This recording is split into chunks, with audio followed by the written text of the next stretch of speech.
जनक दुआरावा चंदनवा के पेड़वा हो लहर लहर करे पात। जनक दुआरावा चंदनवा के पेड़वा हो लहर लहर करे पात। घोड़वा चढ़ल अइले दुल्हे कावन दुल्हे ठाढ़ भइले जनक दुआर।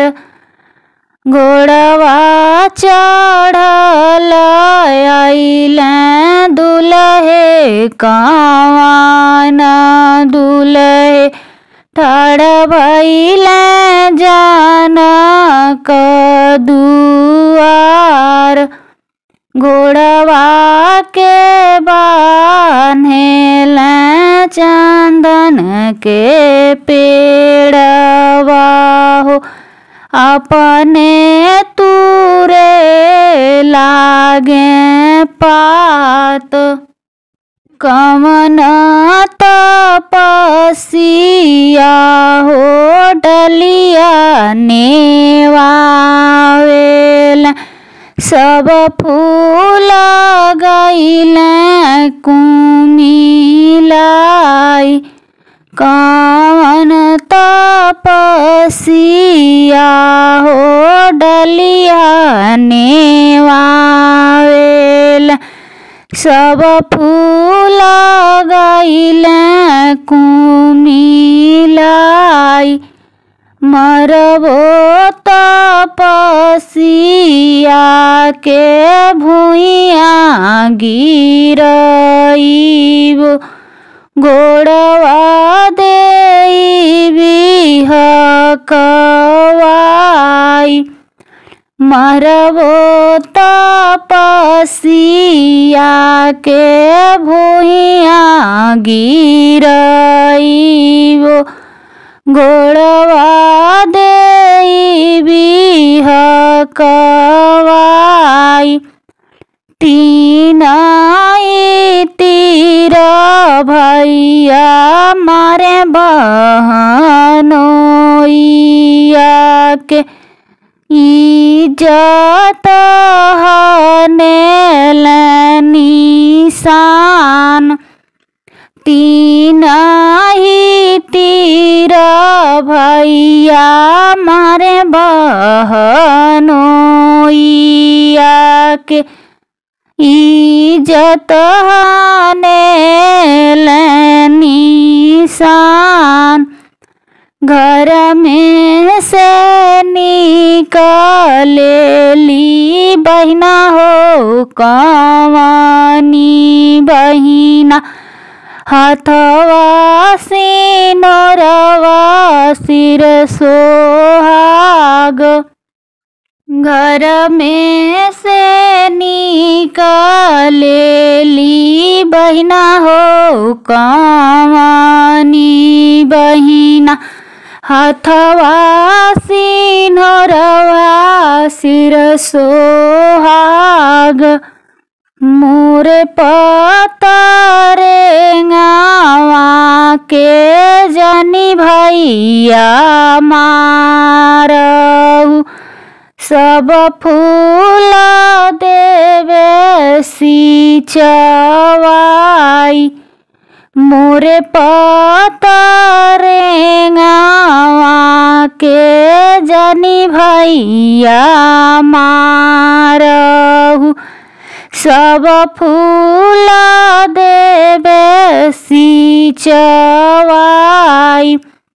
हाथ जोड़ी बोले भैया हो कवन भैया सुन बहिना यार हमार।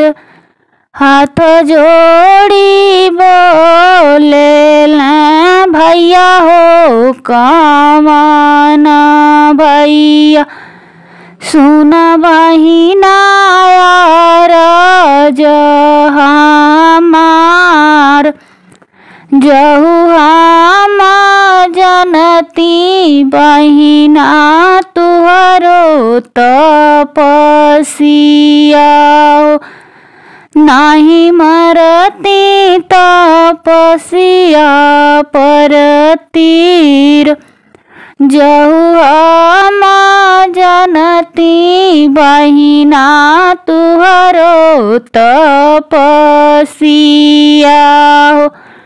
नाही मरती तपसिया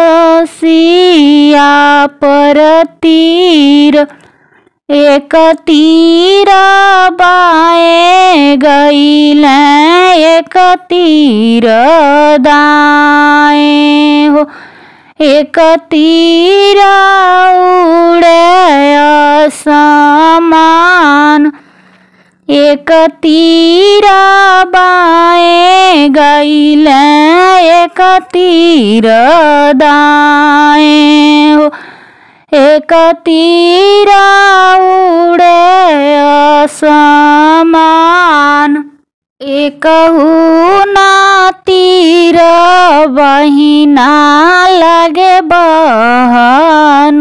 बहनोइया के सगुना संवारे भगवान एक ना तीर बहिना लगे बहनोइया के सगुना संवारे भगवान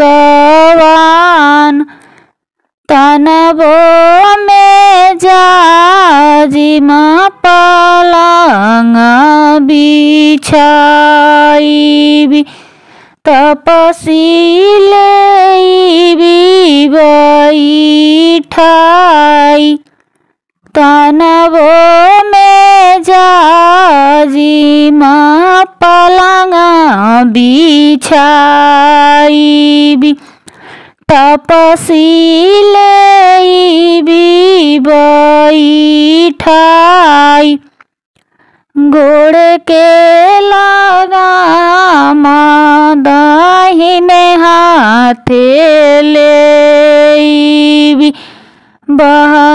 बहनोइया के भोजन कराई गोड़ के लगाम दाहिने हाथे ले बहनोइया के भोजन कराई।